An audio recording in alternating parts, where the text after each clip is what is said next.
Cricket को यूं तो जेंटलमैन का गेम कहा जाता है, पर आप लोगों को ये बात याद रखनी चाहिए कि क्रिकेट और विवाद का नाता भी काफी पुराना है।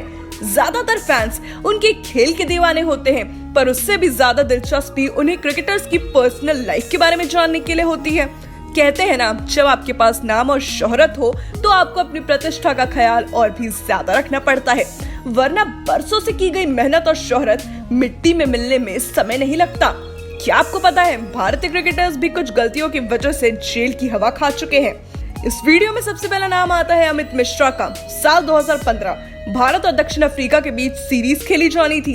इस सीरीज के जस्ट पहले जब भारत की टीम ट्रेनिंग के लिए बैंगलोर में मौजूद थी, हमेशा की तरह क्रिकेटर्स को रहने के लिए होटल्स दिए गए थे। जब तक भारतीय टीम उस होटल में मौजूद थी, तब तक कोई खबर सामने नहीं आई, पर कुछ ही दिन बाद खबर ये सामने आई कि बैंगलोर पुलिस ने अमित मिश्रा को अरेस्ट कर लिया है। उन पर यह इल्जाम था कि उन्होंने बंद कमरे में महिला को असॉल्ट किया है और मारपीट की, जिसकी कंप्लेन महिला ने पुलिस से की और बताया कि वह अमित मिश्रा को 3 साल से जानती थी और अमित मिश्रा जब होटल में नहीं थे, वह तब से उनका इंतजार कर रही थी।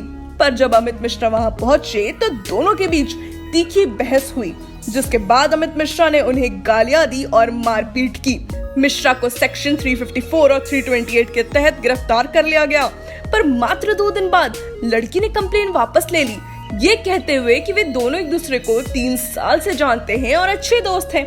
हालांकि पहले कंप्लेन दर्ज करवाना, फिर अरेस्ट करवाना और फिर कंप्लेन वापस लेना, ये बात किसी को समझ नहीं आई। पर इस इंसिडेंट के बाद अमित मिश्रा की छवि हमेशा के लिए खराब हो गई और आज भी उनके नाम के साथ ये किस्सा उभर आता है।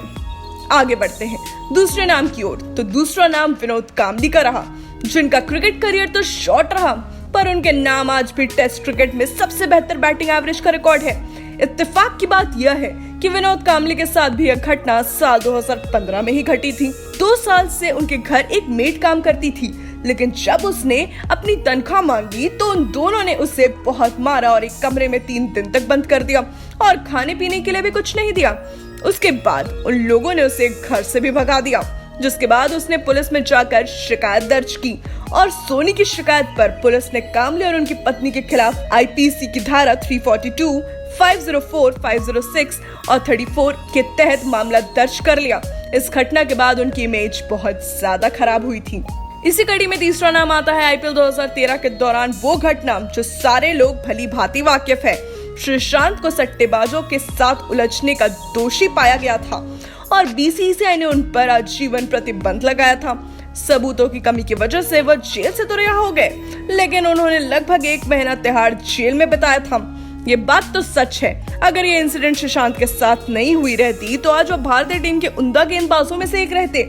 साल 2007 की बात कर ले, यदि श्रीशांत ने सेमीफाइनल में तूफानी गेंदबाजी नहीं की होती तो शायद भारतीय टीम T20 विश्व कप कभी नहीं जीत पाती।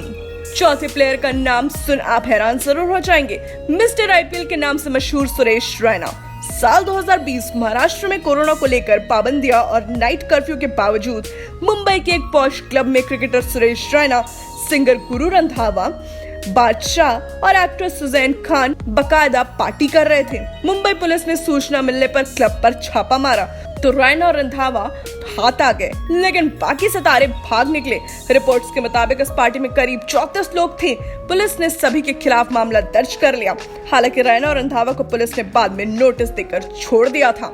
इस लिस्ट में आखिरी नाम की बात करें तो आखिरी नाम आता है नवजोत सिंह सिद्धू का। 7 दिसंबर 1988 को पटियाला में एक विवाद हुआ था।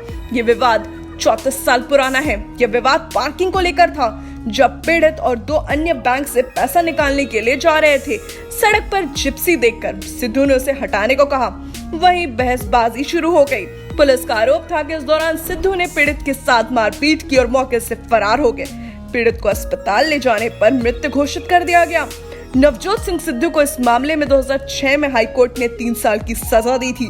सिद्धू और एक अन्य को गैर कानूनी हत्या के मामले में दोषी मानते हुए यह सजा मिली थी। उन्होंने इस फैसले को सुप्रीम कोर्ट में चुनौती दी थी।